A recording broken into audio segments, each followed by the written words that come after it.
I'm going to bring up our speaker for this morning. Entrepreneur, has a wonderful business in Las Vegas, Day Fish Spa. Is that right? Is it Dr. Fish Spa? I'm sorry, Dr. Fish Spa. And he's here today to open us up. And let's welcome King Jermaine Jones. At the age of 2, I was placed into foster home. In the foster home, I bounced around from boys' homes to other foster homes and different things. I was actually adopted at the age of 9 or 10, somewhere around there. After adoption, I still acted out a lot. I didn't understand the things that I had to go through and why I had to go through them. Like why my mother, chose foster home for me, and why I was treated the way I was treated in boys' homes and foster homes and so on and so forth. So I acted out a lot. In the midst of me acting out, I didn't know how to properly articulate my feelings. I didn't know how to effectively communicate. What I did know how to do was use my hands and fight, right? And that, of course, got me in a lot of trouble. I did develop a love for sports, and couldn't play sports if I keep getting kicked out of school. So that helped calm me down a little bit. I excelled in football and baseball and got me to college. After coming home from college, I went to the same neighborhood. I'm from Detroit, Michigan, and I'm actually from the inner city. I like to say the real Detroit, not the suburbs of Detroit. And the reason why I say that, not proudly, I say it proudly, but not bragging so much. It's more so because the challenges that you go through in the inner city is different from the challenges that you go through in the suburbs. And not to say one is more than the other, because I'm learning that everybody's challenges is valid for them. Our challenges was, standing at the bus stop and the bus stop getting shot up while we trying to go to school. And then the next day you got to go back to that same bus stop and go to school. So those is different type of mental challenges that you have to overcome in the inner city versus in the outer city. They might, have different types of challenges. When I came back to that environment, like I was saying, when you leave and come back, you get challenged with, oh, you think you better than us, or you a college boy now, or you don't love us no more. And and if you don't have that certain level of, self-confidence, you will find yourself trying to prove yourself to people that's not worth proving yourself to. In the midst of me doing that, we decided to, I decided to participate in an armed robbery, right? It was supposed to be an inside job, but of course it didn't go like that. It didn't go as planned. In the process of doing that, the people who encouraged me to do it ended up getting caught. I didn't even get caught. And then they told on me. So, oh my goodness, that was a very hard lesson. In the midst of that lesson, I got incarcerated for over 5.5 years, where I learned about myself. I learned about my thoughts. I learned about my feelings. I learned how to articulate those feelings. I learned the words to express and communicate those thoughts and those feelings. And in the midst of that, I believe I studied business, and it prepared me for my journey, amongst other things. I made it sound real nice, but when Jesus say, you got to be in the world, but not of it, I was in a whole nother world.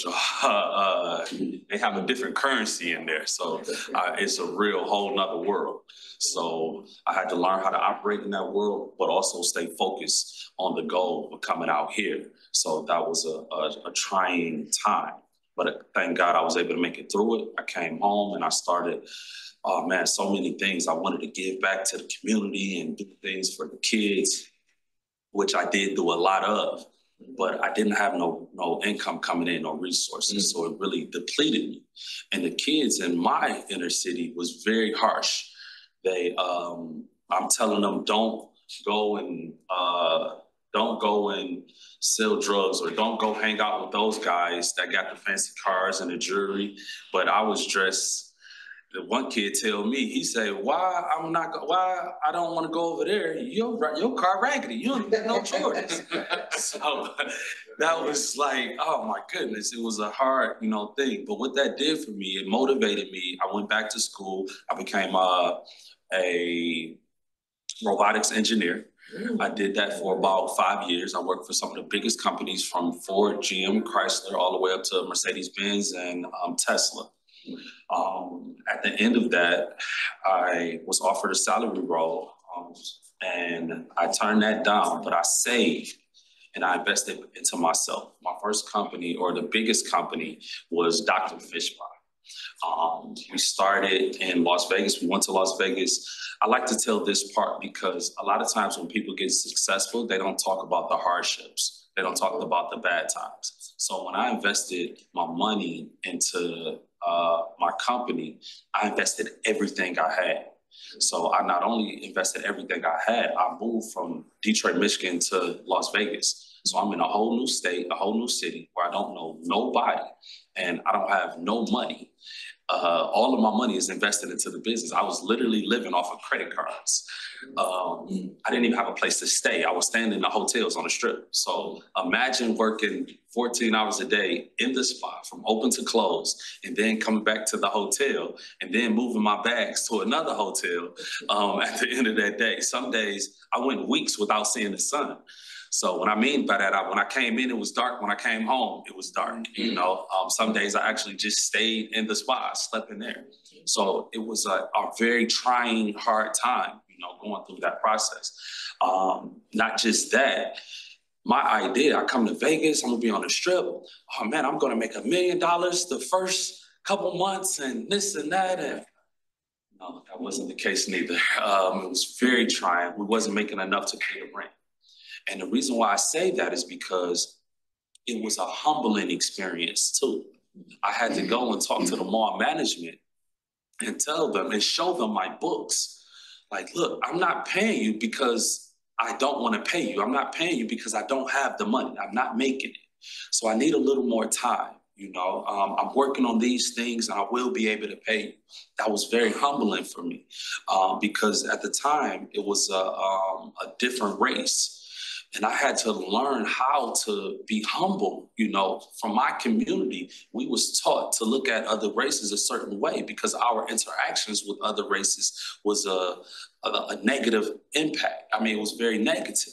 So I had to learn and grow as an individual to deal with people based on their character versus their nationality, right? So all of these processes, and the reason why I'm telling y'all this is because it was a process.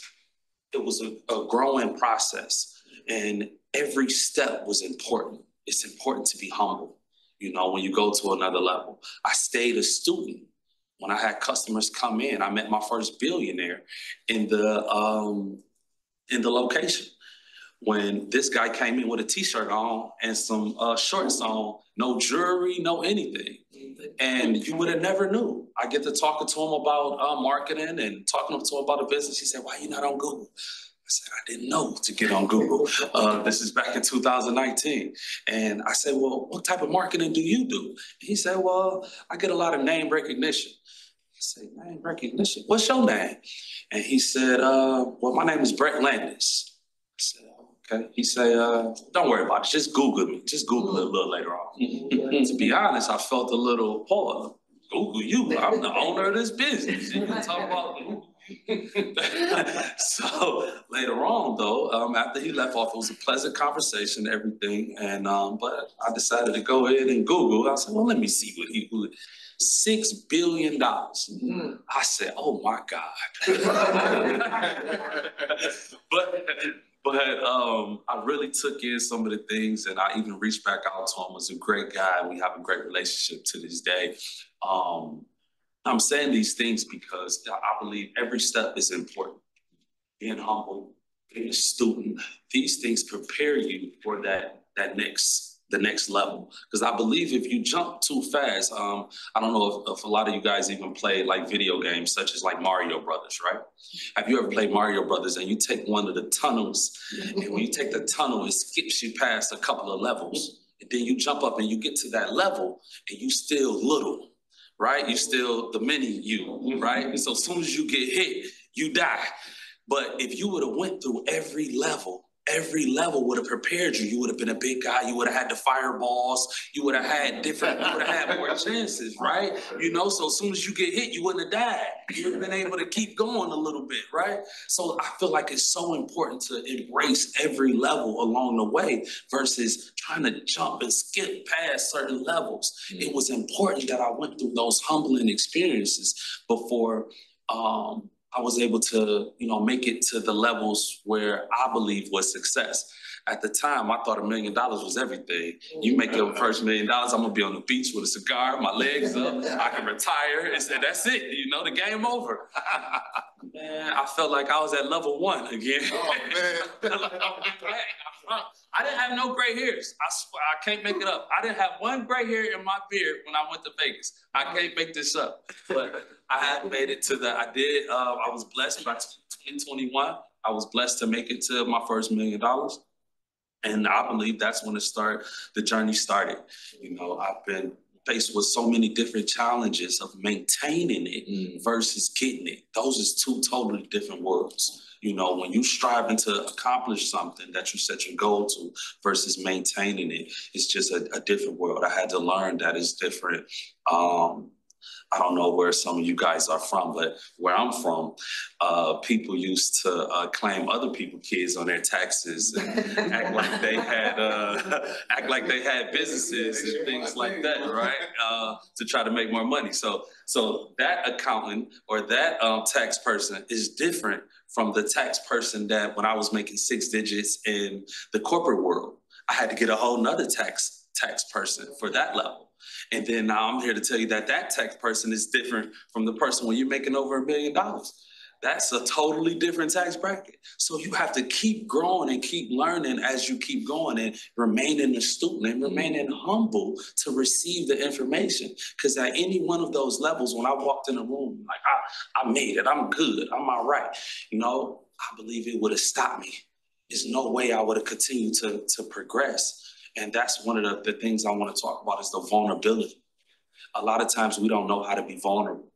It's important that we already show that we made it and we're at a certain level. And I believe personally that stops us from continuing to grow and continuing to advance. I'm still a student. I still want to learn. I still need help even now because I do have aspirations to continue to grow. So I would love to be able to connect with anyone. And I would love to be able to provide the information that I can for anyone as well too. As I keep going, after I made my first $1 million, the first thing people say is you are supposed to have multiple streams of income. But nobody told me that when you have multiple streams of income, it takes multiple time, energy, and effort in all of these streams of income. Why they don't talk about that part? It's one person, so it was a lot of hard lessons with that as well. I went from 1 location to 6 locations in less than 14 months. Like I said, I was making over $1 million and I thought that was it, but it was very taxing, very difficult. Not only that's with the fish spa, I did branch out and I did other business ventures from towing companies, dealerships, bakeries, metal recycling, trucking, so on and so forth. I invested in almost over 10 other companies. Some of which failed. Some of them are still going. I also purchased a liquor store back in my hometown in Detroit. So it was a lot of hard lessons through that process. Like I said, some of them failed, some of them succeeded. I think it's a very important part to focus on the things that's working and scale those versus expanding and not being able to give your core, I like to call them gooses, the nutrients they need to continue to produce the golden egg. A lot of times we're chasing the golden eggs and we start starving our gooses. And those eggs don't keep coming out the same. You know, they start getting a little smaller and a little smaller, you know, but you still spending and them expenses is still going. That payroll's still going. Those bills are still going. So I believe it's very important to give your gooses the proper nutrients that they need to continue to produce those solid or those healthy eggs that they're producing before you start to try to get more gooses. Another thing that I definitely wanted to talk about was just the process, you know. The process, I believe it takes a certain type of thought process, a mindset, to become a millionaire, you know, and to maintain a millionaire. When I see problems now, I look at it like I'm a problem solver. As an entrepreneur, I look at it as a problem solver. Somebody I was talking to earlier today, she called it being a critical thinker, or having the ability to think past the obstacle that's in front of you, whether you got to go over it, around it, or under. I believe that's the thought process that it takes to become a millionaire, because the problems don't stop. Beyonce had a song that said, I got real problems just like you. That was hard for me to believe, because she got so much money. I think that she was just good. Like, how you gonna have a problem? You a multi-100 billion millionaire, whatever. But no, I believe it now. I totally understand. She got all kind of problems. I can only imagine, you know, because the problems don't stop. Our thought process is what helps us get around the problems and not allow the problems to stop us. So after the success of that company, as we're still growing and expanding, and I'm starting other companies, one of the biggest ones that was important to me was my millionaire mindset movement. And what that is a speaking engagement where we travel around the country and we talk to people and tell them about the challenges of real life, what it's like on that journey, you know, becoming a millionaire and then maintaining that. Another part, and that's one of the biggest things, and why it was so important or to my heart in coming, is the predatory lending. When you go through those type of moments, you get those calls, hey, I can get you 100,000 in funding, or I can get you this and this and that. But what they don't tell you is that they're going to start depleting your resources straight out of your bank before you can maintain where you're at. You don't understand that. So sometimes when you at a certain level, when you have a job and you got a check coming in each week, they take it out of your check, and you find yourself in a position that's a lot worse than where you began, where you started.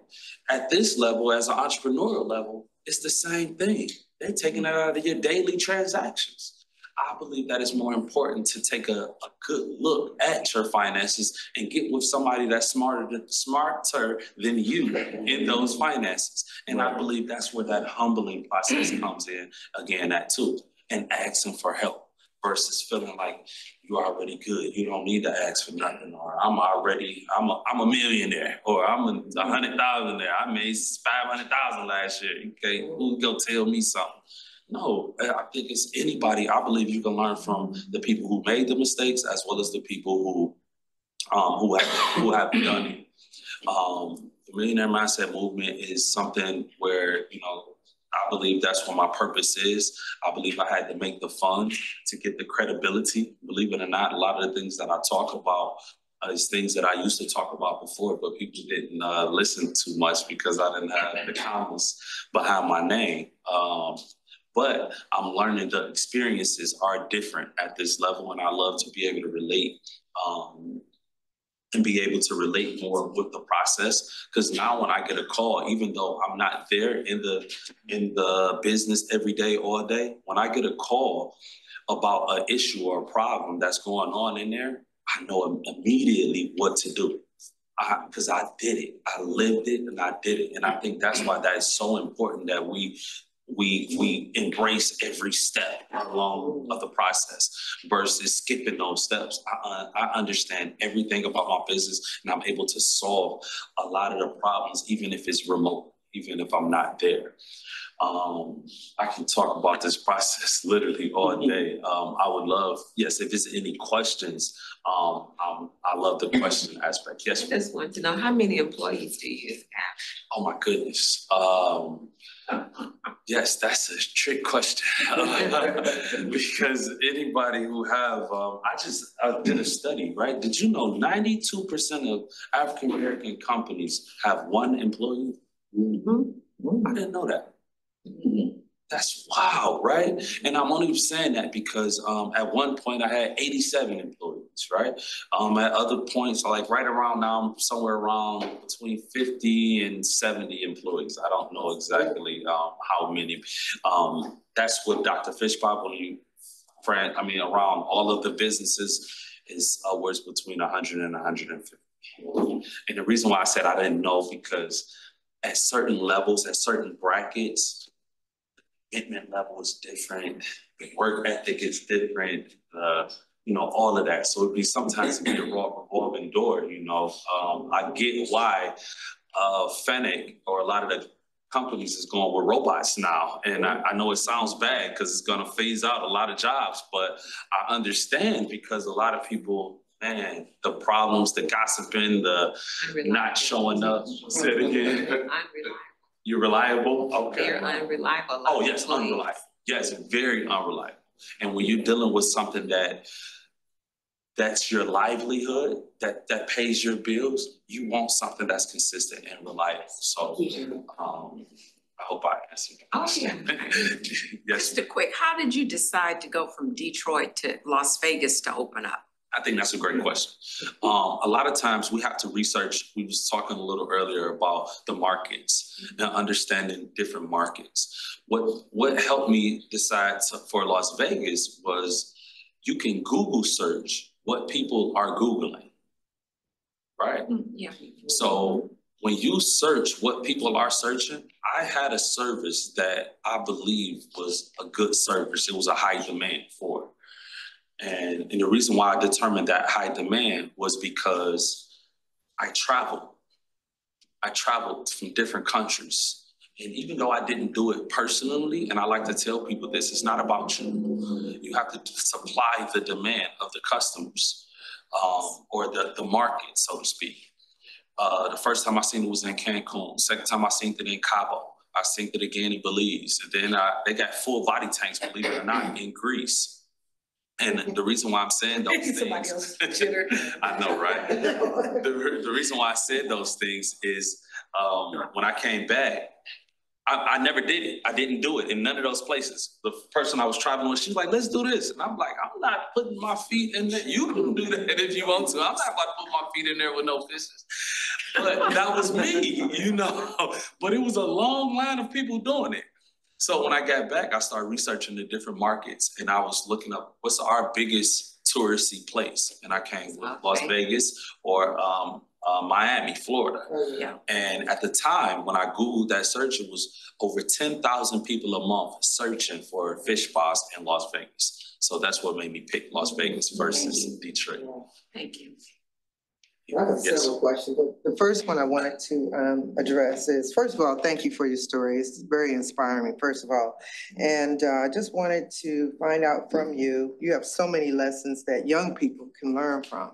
So what would you say now to that little boy that told you, why would I follow you? Because you got the raggedy car opposed to the young man that had the jewelry and the flashy outfit. So how can we change that mindset in young people when they're looking at, the rappers or whomever? They got the gold chains, they're living like this large, lavish, looking like they're living this large, lavish life. What would you say to these young people nowadays? What I would do now? Okay. I would love on him because at that time, didn't understand he really cared about us. And I don't believe he really understood what was happening. That same little boy, I bought him a pair of shoes. And when I went home, his mother cussed me out. You don't need your shoes. Who you think you is? And this and that. So, but he had holes in his shoes. Wow. So I'm saying that to say he didn't know what to gravitate towards and he didn't know what to grab. He didn't know what was real and what was fake. Exactly. So the hug, I believe, will transmit a different energy into him. And he can realize that this is real. This is real love. Versus, you know, a flashing car or, you know, some jewelry or something of the sort. I think that would be the biggest difference. And then another part is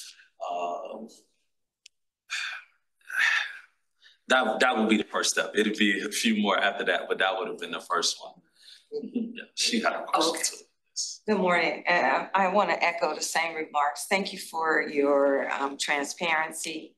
Thank you for being present. Like I think you were alluding to that, you know, a lot of us, whether it be young or old, we need someone present in our lives, and that kind of helps us to, you know, move us forward. So thank you for that.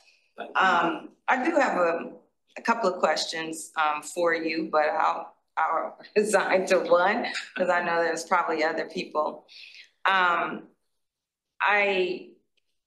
heard you say that, you know, God gives us all free will, and sometimes no matter what has been poured into us or not, we can still be successful based upon our free will, right?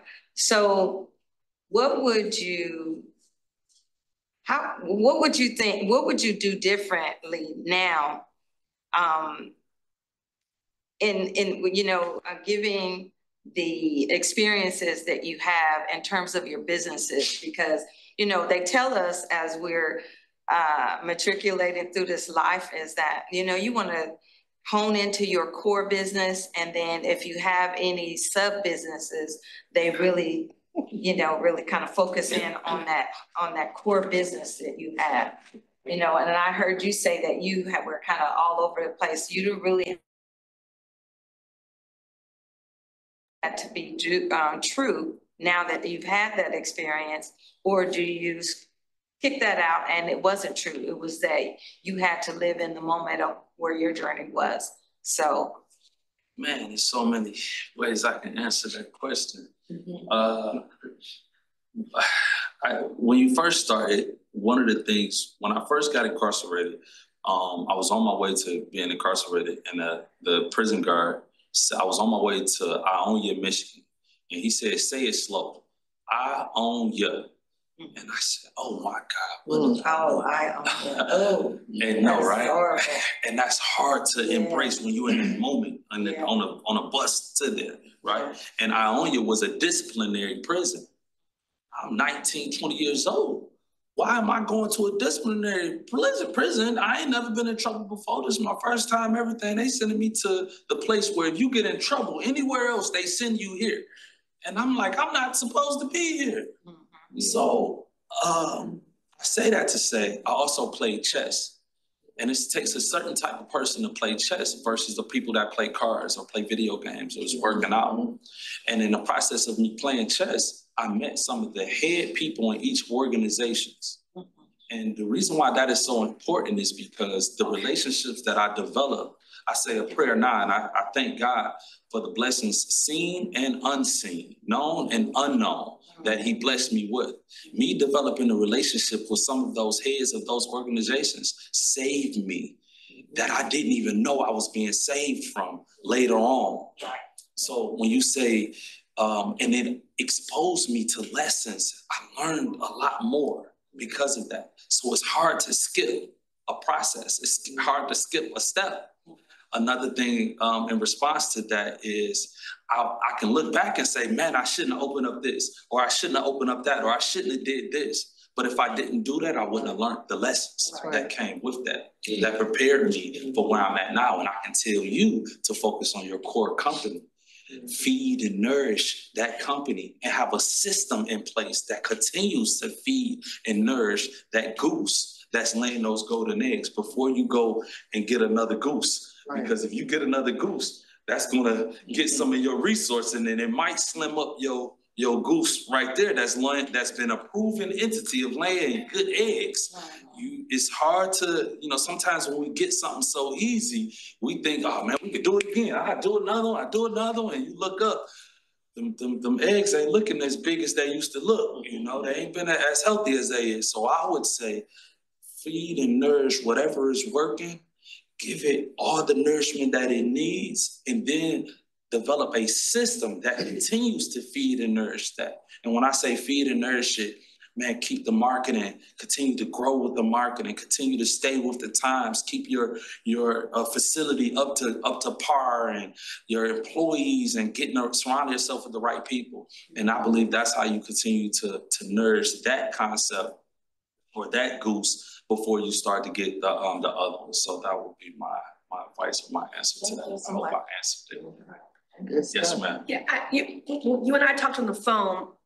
One of the things, because I know you talk about millionaire mindset, and yes, one of the things that you had shared that I thought was so poignant, I'd love for you to share this crowd, this audience here, and then those watching on live stream, is because you talked about it's a mindset to be a millionaire, but then you also shared something about a mindset that part of what happens with the lending, the predatory lending and the scamming and things like that, there's a mindset that makes us vulnerable to that too. Can you speak to that mindset as well? Yes, that makes us vulnerable. I'm gonna work backwards only because you get vulnerable. It gets hard. It gets hard. I have a lot of sleepless nights. I don't sleep, a lot. My mind runs rapidly. I still have a bunch of ideas. You hear me? I still want to do this, and that. It takes a lot of discipline to sit here and not do it. Like, man, I know I want to do this over there, but it ain't time yet. It ain't ready. So I start to, to pray about, my decisions before I make those decisions, and allow guidance to come. And God send those guidance. He sends those answers. The mindset of keeping a fortitude, or having the fortitude to stay focused in those moments. I believe we all have weak moments, and I believe in those weak moments, we need to go to something that's stronger than us. Right. And I believe God is that source, and no judgment, however you, God, Allah, Confucius, Buddha, whoever you choose as a higher power to go to, I believe at those moments you go to that higher power, and that higher power will guide you through those moments. And I believe that millionaire mindset, and the reason why I did that the way, or I'm moving with that, is because that mindset is being able to see the challenges and not be overcome by those challenges. Muhammad Ali had a quote. He was speaking to an interviewer, and he said, "How many sit-ups do you do?" And he said, "I don't know." And he said, "Well, how don't you know how many sit-ups you do?" He said, "I don't start counting until it starts hurting." I said, wow. But to me, it's going to hurt, y'all. And that's when it matters, when it start hurting. When you get confused, what you do at that moment, that's what defines you, and then those countings, that's how you know you're growing. That's how you know you're expanding. When you're overwhelmed and you feel like you want to give up, that's when it counts. What you do in that moment? Do you go lay down, you go to sleep, you quit, you give up, like all of these things, or do you keep going? So at those moments, I believe that's when it matters. And when you have that mindset, it doesn't matter what the obstacle is, it doesn't matter what the challenge is, you'll be able to, to continue to grow from it. I stand here comfortably right now that if I lost everything today, I know that I'll be able to get it back because I went through every step. I understand the process. I get it. So I believe wholeheartedly in my heart of hearts that I'm going to be able to get back. And you can drop me off in some, another state. Because I came to this state, I didn't know nobody. And believe it or not, well, not this state, I was in Nevada. Believe it or not, I invested over $200,000 every dollar I had. And when I got to Nevada, fish spas was illegal to operate. Ooh, wow. Obstacle. What? I got chill bumps just saying that out loud. Because I got trauma, you hear me? That came with that feeling at that moment. I had to go up against the health department, the Animal Wildlife Association, the Department of Cosmetology, the health department. Man, it was so many state level boards that I had to go through to make it legal. Now it is legal. I was the first one to make it legal. Wow. So that's a mind state to be able to face those obstacles and not let them deter you. Right. And and not give up. So fortitude. Yes, exactly what is fish spa. Yeah, I've heard of it. talk about that. What does it do? Exactly. For you. Okay. For me. Indeed, right. I love to be able to answer What's that. a fish spa already? I know, right? So Dr. Fish Spa, right? I want to say first that I didn't come up with the name. Humble about that, right? But I did copyright and trademark it here in the country, right? So what it is, the name comes from all of the benefits. So they have a special enzyme in their mouth called diacetyl, and it has softening and healing elements. It's very similar to like aloe vera. It's just a natural healer. It helps with psoriasis. It helps with eczema. It helps increase blood circulation. So you have any soreness or pains in your feet, even diabetes, right? Because it's circulation, blood circulation to your feet. They kiss and nibble on it and cause the veins to extract and open up and allow that blood to circulate a lot better. It helps with neuropathy. It helps with, oh my goodness, there's so many benefits, to it. That's where the name Dr. Fish Spa comes from. When I first got into it, I didn't know any of those. I just thought it was a cool concept and people looking for it, let me get it. But the more you research it and understand it, this thing's been around for 200-300 years, just in other countries. We get the fish from Turkey. We import them in from Turkey. And these is the fish that swim up under like the big sharks and the whales in the ocean. So when you put your feet in, you're kind of like the big fish in the pond. They come to your feet just as they would a larger animal in their natural habitat. And is there a process of getting certain if you have to have 5 treatments, 10 treatments, or will one treatment do it? Yes, you can tell the difference the very first time you do it. And of course, the more you do it, the better, the more impact that it will have. We even have monthly memberships. People come back every week, just to do it. But you'll be able to tell the difference the very first time. How long is the service though? Is it 30 minutes? It ranges, yeah. So it starts off, we got 20-minute service, we have 30-minute service. Yes, it ranges depending on the price. There was an online question, yes. And the person was asking, it was a business question as relates to what if you have an idea and it's not working and you try again? Like, at what point do you try, like at what point do you navigate into something else? That's ironic, right? We were just talking a little earlier. We was just talking about that. At what point do you know, or what time is it time to give up? And I'm going to answer this a little different maybe than the orthodox way of dealing with it. I don't believe in a plan B. My plan B is to make plan A work. My plan C is to make plan A work. My plan D is to make plan A work. So I believe when you commit, whatever your plan A is, you got to commit to that. And you got to know that and I think that's what people mean by you got to believe in your concept. You got to love what you do and all of those kind of things, because I went all in. It wasn't no way out. It was a plenty of days when my grandmother told me, just come home, baby. Just come back. It's all right. It's okay. And I'm like, I ain't coming home. It's going to work. I had a passionate talk with God too.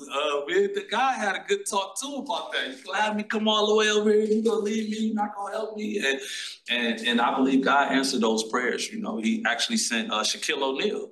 Shaquille O'Neal came into my spot, and he posted on his Instagram, and he was a really great guy. It was a really great experience. And when he posted on his Instagram, man, the business just shot through the roof. I had people from all over the country calling and making reservations and stuff. So, like I said, that was my advice.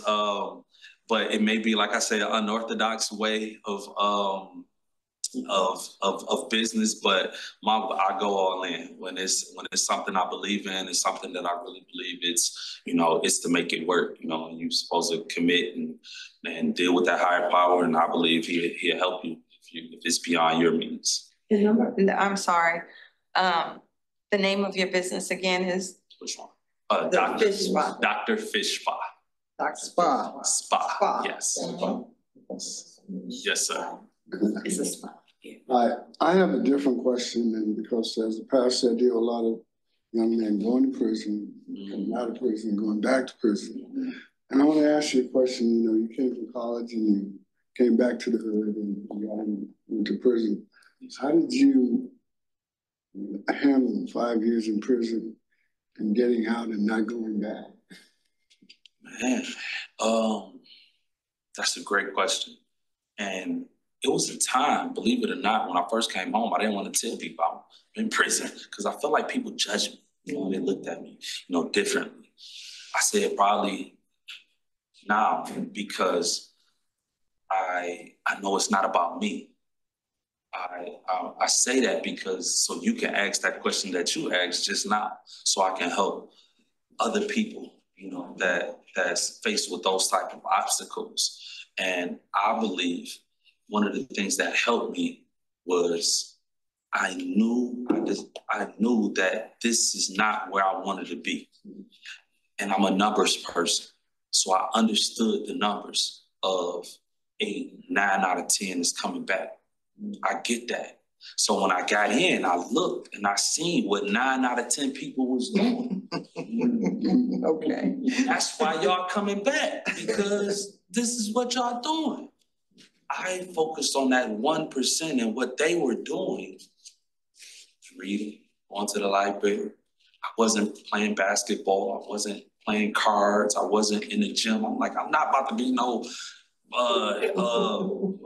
weightlift champion or something like that. And no pun intended, I promise. If that's your journey, I support it 110%. But I needed to change my mindset because I understood that my mindset is what got me here. And when I seen that, and then I looked around and seen everybody doing these type of things and how this is why the recidivism rate is what it is, I wanted to change that. So I focused on my mind. I focused on building my vocabulary and using my words to articulate myself. I focused on changing myself. And that's what I believe has helped me stay out of that not go back. That's what I believe that helped me. And I thank God I haven't been go back. People still push you. People still go, you know. And that's another thing too about a mindset, right? Because where I'm from, when some people play with your money and do certain things, you're supposed to respond a certain way. But in this world, I have to, you know, not respond that way. I got to deal with somebody smiling in my face that just tried to steal $60,000 from me, or, you know, playing with my money and how I service my kids. So I'm understanding that the way that I was taught and the way that my mindset was, it's another mindset. It's other options. And I feel like we have to challenge ourselves and realize that this is what got us here. And if we don't want to be here, we need to change this and get to another mindset. Yes, sir. Sorry, did I answer? Yes, it was great. Yes, sir. All right. As you scaled your businesses, I know you mentioned, you know, predatory lending. Did you experience predatory lending as you were trying to do financing, or I don't know if you had just invested all of your own money in each building that you opened up? Yes, emphatically so, to answer your question. I did both. As I scaled my company, I used my own money. And using my own money, I grew my company from my first year, we made $225,000 to about my third year. My second year, we made $500,000. My third year, we made 1.7. I used all my own money. From, as I told you before, when they say, you get to a point, you got to get multiple streams of income. And I started doing all this investing and opening up these other ones, and this is all using my own money. It didn't stay that way. I spent all of my liquid. And when I spent all of my liquid, then I tried to double back and get the loans, and they like, you don't even got no money. How we gonna give you some money? And I'm like, what? I can't. They don't want to hear what you just had or what you used to have. So I had to resort to the predatory lending, the bank statement loans and the different things of that sort. And with that, right, and with those, loans. and with those, I don't believe they're the best ways. That was a harsh or rash decision making. I believe that we don't like to be vulnerable, bro.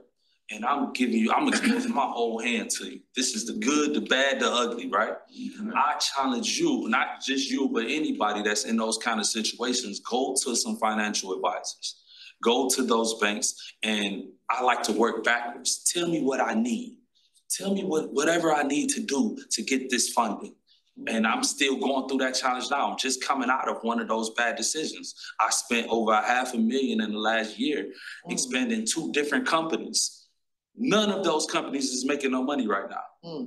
So I went to that source. So these lessons, and when she called me, this is something that I'm learning. I'm coming through literally right now, getting out of it. I can see the light now. But there was moments where I couldn't see. I was like, oh my goodness. And the reason why I think it's so detrimental because it's where you're at, you think that that's where you're going to be and you're going to be able to continue to maintain.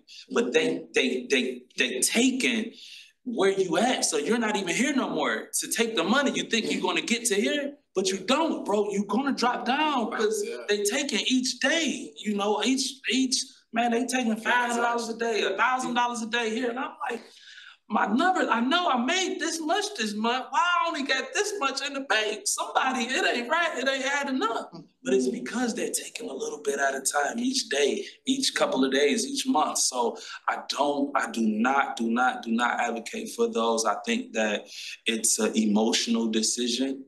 And a lot of times when it gets hard and it gets rough, we look for this quick fix, yes. Yeah. And it doesn't work like that. I'm here to tell you, nothing in business is no quick fixes, man. It's no get rich quick, no get rich quick. It's none of that. You got to go through the process. And it's important that you go through the process because it's going to prepare you for the long haul.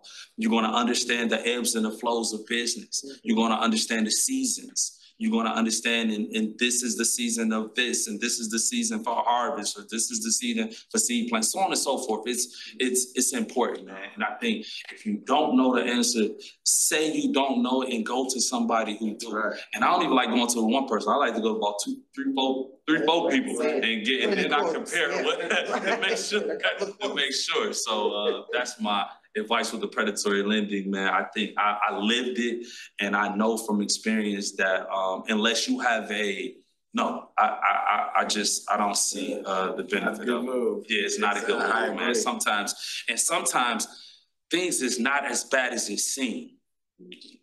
That's another thing too. It looks really rough, and it doesn't look like you're gonna make it to the next month or ain't gonna be able to pay it, but if you just keep putting one foot in front of the next, man, you'll make it. You know, you'll get to that point without that predatory lending, man, because it looks good. They hang it in front of you, but the way they take it back is very harsh, man. It can change the trajectory of your business.